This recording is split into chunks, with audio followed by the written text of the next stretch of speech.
കഴിഞ്ഞ പ്രാവശ്യം വന്നപ്പോൾ കൂട്ടുകാരനെ കുറിച്ച് പറഞ്ഞു. ഈ പ്രാവശ്യം കൂട്ടുകാരൻ്റെ ചേട്ടനെ കുറിച്ചുള്ളൊരു കഥയാണ്.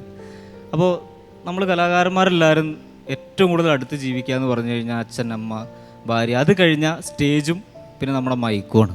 അപ്പോൾ അതേപോലെ തന്നെ ലൈറ്റും സൗണ്ടും ഒക്കെയുള്ള സ്വന്തമായിട്ട് സ്ഥാപനം നടത്തുന്ന ഒരു പുള്ളിയാണിത്. ലൈറ്റ് ആൻഡ് സൗണ്ടിൻ്റെ ഉടമയാണ് പുള്ളി. എവിടെ ഒഴിവിൽ സ്റ്റേജ് കിട്ടിയാലും അവിടെ കയറി അപ്പോൾ വൺ മാൻ ഷോ ചെയ്ത് കളയും. അങ്ങനെ ഈ പുള്ളിക്ക് ഒരു പ്രോഗ്രാം ഒക്കെ സെറ്റാക്കി എടുക്കുന്ന പരിപാടി, പ്രോഗ്രാം പിടിക്കുന്ന പരിപാടിയൊക്കെ ഉണ്ട്. പിന്നെ ഈ പുള്ളി എന്താ സംഭവം എന്ന് വെച്ച് കഴിഞ്ഞാൽ പ്രോഗ്രാമിൽ ലൈറ്റ് ആൻഡ് സൗണ്ടിൻ്റെ വണ്ടി ബേക്കിൽ വിട്ടിട്ട് പുള്ളി മുമ്പിൽ ബൈക്കിൽ ഒരാളെ വരുത്തി അങ്ങ് പോവുള്ളൂ. ഹെൽമെറ്റൊക്കെ വെച്ച് ഭയങ്കര സെറ്റായി അങ്ങനെ അങ്ങ് വിട്ട് പോവുള്ളൂ. ഒരു വളവിൽ നിന്ന് ഇൻഡിക്കേറ്റർ ഇട്ടാൽ അടുത്ത വളവിലെത്തിക്കഴിഞ്ഞാലും ആ ഇൻഡിക്കേറ്റർ പുള്ളി ഓഫാക്കിയല്ല. അപ്പോൾ ഈ പുള്ളി ഹെൽമെറ്റൊക്കെ വെച്ച് ചെവിക്ക് ചെറിയ കംപ്ലൈൻറ്റും ഉണ്ട്. ഹെൽമെറ്റൊക്കെ വെച്ച് ബൈക്കിൽ അങ്ങനെ പറന്നങ്ങനെ പോവുക. അപ്പോൾ ലൈറ്റ് ആൻഡ് സൗണ്ടിൻ്റെ വണ്ടി ബേക്കിൽ വരുന്നുണ്ട്. പെട്ടെന്ന് ഈ സൈഡിൽ കൂടി ഒരു ബൈക്ക് ഇങ്ങനെ കയറി വന്നിട്ട് പറയാണ്, ചേട്ടാ ഇൻഡിക്കേറ്റർ സിന്തറ്റിക് ബാങ്കോ അത് ഇവിടെ അല്ല, അത് അപ്പുറത്തെ വളവിലാന്ന്, അപ്പുറത്തെ വളവിൽ. അങ്ങനെ പുള്ളി സ്റ്റേജിലെത്തി കാര്യ സംഭവങ്ങളൊക്കെ അങ്ങനെ അങ്ങ് സെറ്റ് ചെയ്ത് അടിപൊളിയായിട്ട് അങ്ങനെ പോവുക. അപ്പോൾ പ്രോഗ്രാം ഇങ്ങനെ നടന്നുകൊണ്ടിരിക്കുക.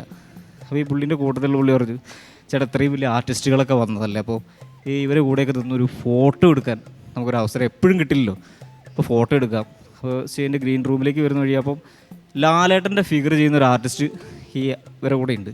അപ്പോൾ പുള്ളി രാജശില്പി എന്ന് പറഞ്ഞ ലാലേട്ടൻ്റെ ഫിഗർ ചെയ്യാൻ വേണ്ടിയിട്ട് ആ ജുബ്ബയും താടിയും മുടിയും ഒക്കെ സെറ്റ് ചെയ്തിട്ട് ഇങ്ങനെ ഇരിക്കുക. അപ്പം ആർട്ടിസ്റ്റുകളുടെ ഫോട്ടോ എടുത്ത് ഇങ്ങനെ വരുന്ന സമയത്ത്, ചേട്ടാ അതേ ഒരു സാമി ഇരിക്കണം, നമുക്ക് പുള്ളിയോട് ഫോട്ടോ എടുത്താലോ എന്ന്. എൻ്റെ പൊന്നടോ, അത് സാമിയല്ല, അത് ഫിഗർ ഇട്ടിരിക്കണമെന്ന്. ഫിഗറോ? ഏത് ഫിഗർ ഏതാണെന്ന് അറിയാൻ പാടില്ല, പക്ഷെ ഡിറ്റോ ഫിഗറാന്ന്. അങ്ങനെ അത് പറഞ്ഞ് അങ്ങനെ അവിടുത്തെ പ്രോഗ്രാമൊക്കെ ഇതായി സെറ്റായി നാട്ടിലുള്ള ആൾക്കാർക്ക് ആ പ്രോഗ്രാം ചെയ്യാനൊരു അവസരവും സമയവും ഒക്കെ കൊടുക്കുകയാണ്. അപ്പോൾ എവിടെ അവസരം കിട്ടിയാലും വൺ മാൻ ഷോ ചെയ്യാൻ ഉദ്ദേശിക്കുന്ന പുള്ളി നേരെ പറഞ്ഞു, എന്നാൽ ഞാനൊരു പ്രോഗ്രാം ചെയ്യാം, എൻ്റെ വൺ മാൻ ഷോ.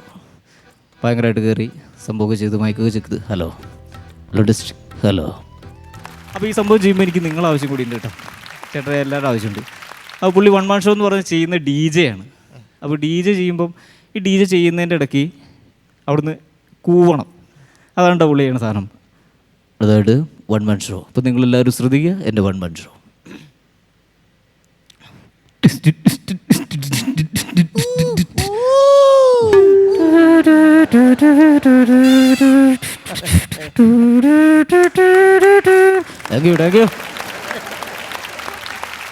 ഞാൻ എവിടെയോ കാണിച്ചിട്ടുള്ളതാണ്. അതായത് ഈ കൂവല് പോലെ തന്നെ കൈയടിച്ചിട്ട് കയ്യിൽ നിന്ന് പോയൊരു മനുഷ്യൻ. അപ്പം കൈയടിച്ചിട്ട് കൈ എന്ന് പറഞ്ഞു കഴിഞ്ഞാൽ പുള്ളി വന്നു ഞങ്ങളോട് പറഞ്ഞു, ഞങ്ങളിങ്ങനെ പുള്ളി പാടും, പുള്ളിക്കൊരു അവസരം കൊടുക്കണം എന്ന് ഞങ്ങളോട് പറഞ്ഞു സ്റ്റേജിൽ. കണ്ടിട്ടൊരു പാട്ടുകാരൻ്റെതായ ലക്ഷണങ്ങളൊന്നും കാണിക്കുന്നതിന്, പക്ഷെ കണ്ടല്ലല്ലോ നമ്മൾ തീരുമാനിക്കേണ്ടത്. പുള്ളിയോട് ഞാൻ ചോദിച്ചു, ഏത് പാട്ടാണ് പാടുന്നത്? ഞാൻ ആദ്യുഷ സന്ധ്യ പൂത്തത് ഇവിടെ. അപ്പോൾ എടുത്താൽ പൊങ്ങാത്ത പാട്ട് കേട്ടോ പുള്ളി വന്നേക്കുന്നേ. ശരി പാടാന്ന് വെച്ചു. പുള്ളി പാടാൻ സ്റ്റേജിൽ വന്ന് തൊട്ട് തലോടിയൊക്കെ ഇങ്ങനെ നിന്നു. അപ്പോൾ ഞങ്ങളുടെ സൗണ്ട് സിസ്റ്റം 10,000-25,000 വാട്ട്സ് സൗണ്ട് സിസ്റ്റത്തിൽ ഞങ്ങളുടെ സൗണ്ട് എഞ്ചിനീയർ അത് കൃത്യമായിട്ട് മിക്സ് ചെയ്ത് വെച്ചിട്ട് ഇവൻ ആദ്യം തന്നെ ആദിയുഷ ഇത് പാടിയപ്പം പൂത്തത് വിടേന്ന് വെച്ചപ്പോൾ ഒരു കൈയടി ഉണ്ടായി. അവൻ എക്സ്പെക്ട് ചെയ്യാത്തൊരു കൈയടി. അപ്പം ഒരാത്മകഥം കൂടെ വന്നുപോയി. അതാ കാണിക്കുന്നത് കേട്ടോ. അപ്പം ആദിയുഷ സന്ധ്യ പൂത്തത് എവിടെ കഴിയുമ്പോൾ എല്ലാവരും കൂടെ കൈയടിച്ചു. നല്ല സൗണ്ട്. ഈ പുള്ളി അവിടെ റെഡിയായിട്ട് നിന്നിട്ട് ഓക്കെ, ആദിയുഷ സന്ധ്യ പൂത്തതിവിടെ, ആഹാ ആദിസർഗ താളമാർന്നതിവിടെ.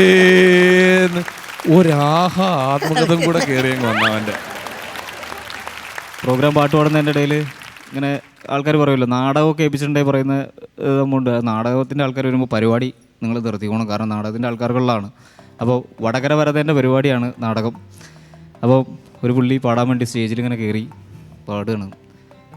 കാനനവാസ എന്ന് പറയുമ്പോഴാണ് വടകര വരതേൻ്റെ വണ്ടി ആൾക്കാരുടെ ഇടയിൽ കൂടി ഇങ്ങനെ വരിക സ്റ്റേജിലോട്ട്. വടകര വരദ